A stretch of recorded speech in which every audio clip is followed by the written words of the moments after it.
Dans l'actualité de ce mercredi 8 octobre, d'abord, près de 200 talents prêts à s'établir dans Montmagny-Lillet grâce à une mission économique fructueuse. C'est le 2 octobre dernier que ça s'est passé. Le Centre d'aide Montmagny-Lillet et le CLD de la MRC de Montmagny se sont rendus au Salon de l'emploi et de l'intégration sociale des personnes demandant l'asile 2025. C'est organisé par la INICI. C'est un organisme qui accompagne les employeurs et les personnes immigrantes afin de créer des maillages et favoriser l'intégration professionnelle des personnes nouvellement arrivées au sein des entreprises. Vous ne connaissez pas ça, INICI, mais maintenant, on connaît c'est quoi INICI. Donc, c'est plus de 400 candidats hautement qualifiés et désireux de s'installer dans la région qu'on a rencontrés. 200 talents manifestent un réel intérêt à venir s'établir. Et quand même, 50 % c'est une sacrée bonne moyenne. Ces travailleurs potentiels représentent une solution concrète pour répondre à la pénurie de main-d'œuvre qui touche plusieurs secteurs. Les personnes rencontrées lors de cette mission sont exclues, c'est assez important, du quota de 10 % des travailleurs temporaires étrangers imposés aux entreprises, ce qui fait une ressource précieuse pour le développement économique local. Il y en avait 400, il en reste 200. Peut-être qu'on va en ramener 100 ou 50, mais c'est toujours ça. Si on n'avait pas fait la démarche, on n'aurait pas eu du tout. Donc, c'est une bonne démarche du Centre d'aide aux entreprises Montmagny-Lillet, d'ailleurs. Ça fait partie d'une de ses vocations ou de sa mission. Donc, les efforts amorcés dans le cadre du projet pilote Nouveau Départ, lancé en 2023 par le CAE, en partenariat avec les acteurs économiques et communautaires du milieu, l'organisme continue de favoriser l'intégration durable de nouveaux arrivants et de soutenir la création d'emplois stables. Fait qu'il faut se dire qu'on n'a pas fini de voir des nouveaux arrivants chez nous, des immigrants. Il faut les accueillir dignement parce que ces gens-là viennent nous aider à combler nos besoins. On le sait là, depuis cette histoire-là de travailleurs étrangers temporaires qu'on doit retourner dans leur pays. Là. On sait comment ça chamboule les entreprises, peu importe à quel niveau, que ce soit tant manufacturier que restaurateur, peu importe là, le secteur d'activité, ça dérange passablement. D'ailleurs, je vous en ai parlé un peu la semaine dernière. Là. Récemment, on a vu Geneviève Paris qui est intervenue. Radio-Canada s'est rendu chez Paber Aluminium et Mme Paris a justement mentionné le fait de perdre 10 % de ses travailleurs étrangers, comment ça dérangeait l'entreprise au niveau de sa production. Donc, je pense que c'est une bonne chose qu'on puisse procéder à ces démarches pour aller chercher du monde pour venir combler nos besoins en main-d'œuvre. Un visage bien connu de la scène municipale qui fait de nouveau partie de la course électorale du 2 novembre prochain. Pourquoi de nouveau? C'est qu'il s'est présenté à l'élection de 2023, dans le district 1, lorsque M. Landlois a quitté. Il s'est vu décerner quand même 30 % là, du suffrage là, pour cette élection. Alors, c'est une partielle qui avait lieu en 2023. Donc, il revient avec l'ambition de servir la population manicoumontoise, c'est Colin Lavergne, je ne l'ai pas nommé, là, c'est Colin Lavergne, pendant un mandat complet de 4 ans. Il souhaite, entre autres, placer le développement économique et régional durable au cœur de ses priorités municipales. Donc, on va tenter de rejoindre M. Lavergne pour qu'il vienne, parce qu'il nous a fait part de son communiqué, pour annoncer officiellement qu'il se lançait en politique municipale. Donc, notre politique, c'est à partir du moment où on reçoit un communiqué de presse des candidats et candidates, on les reçoit avec plaisir après l'annonce ou la publication de leur communiqué de presse. Saint-Pascal qui invite ses citoyennes et citoyens à s'impliquer activement dans la mise à jour de son plan stratégique 2020-2030. Alors, du 13 octobre au 23 novembre, la population pourra participer à une vaste consultation publique en ligne sur la plateforme monidée.ca. L'objectif est d'actualiser les actions et les priorités municipales afin qu'elles reflètent les besoins et les aspirations de la communauté. Vous avez sûrement entendu les entrevues que j'ai faites avec différents candidats et candidates là, au cours des dernières semaines. Et la majorité, pour ne pas dire presque tous, là, qui disent on veut parler à la population, on veut écouter la population. Moi, c'est pas... ça fait quand même plusieurs années que je suis dans le monde de l'information. C'est pas ce que j'ai entendu souvent dans des campagnes électorales, municipales particulièrement.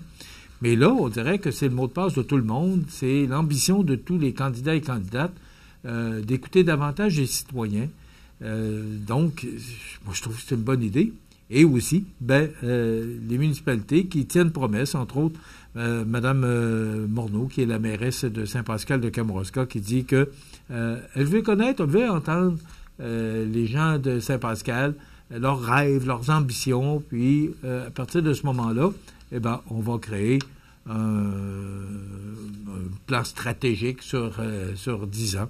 Donc, accessible à tous, la plateforme monidée.ca permet de participer librement, de suivre l'évolution des suggestions et d'y revenir aussi souvent que souhaité. Donc, bravo aux gens de Saint-Pascal pour leur belle initiative. Efficacité, transparence et fierté sont les valeurs qui animent le groupe de candidats Ensemble Bâtissons de la Pocatière qui souhaitent compléter le conseil municipal de la Nouvelle-Ville lors des élections du 2 novembre prochain. On sait que le 3 octobre dernier, on annonçait que le maire qui est là depuis 4 ans, le maire de la Pocatière, Vincent Bérubé, qu'on a reçu sur nos ondes, qui est venu nous parler, entre autres, de la fusion de ville de la Pocatière, Saint-Onésime et Sainte-Anne de la Pocatière. Il a été réélu par acclamation. Je suis tellement pas surpris.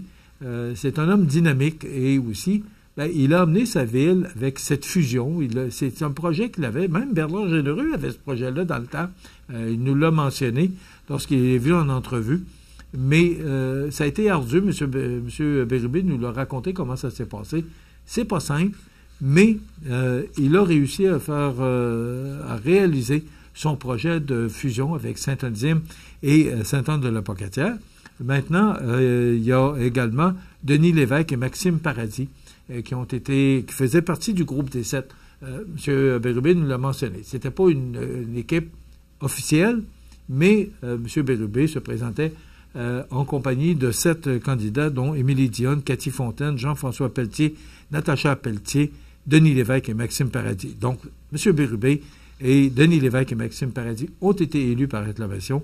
Alors, les gens que je viens de vous nommer sollicitent la confiance des électeurs de leur secteur respectif à la suite de l'élection. Des gens, M. Bérubé, M. Lévesque et M. Paradis, par acclamation.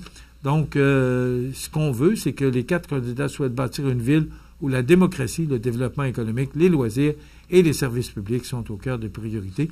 On sait que M. Pelletier est l'ex-maire de l'ancienne municipalité de Sainte-Anne de la Pocatière, Mme Fontaine, l'ex-mairesse de Saint-Onésime-Dixworth. L'organisme l'ABC des Hauts-Plateaux, qui peut compter sur un nouveau coup de pouce pour poursuivre sa mission d'alphabétisation dans les MRC de Montmagny et de Lillet, c'est la Fondation Bon Départ de Canadian Tower qui a versé un don de 3 680 $. On sait que c'est quand même tout près de 4 000 $, pour un organisme comme celui-là, c'est quand même important.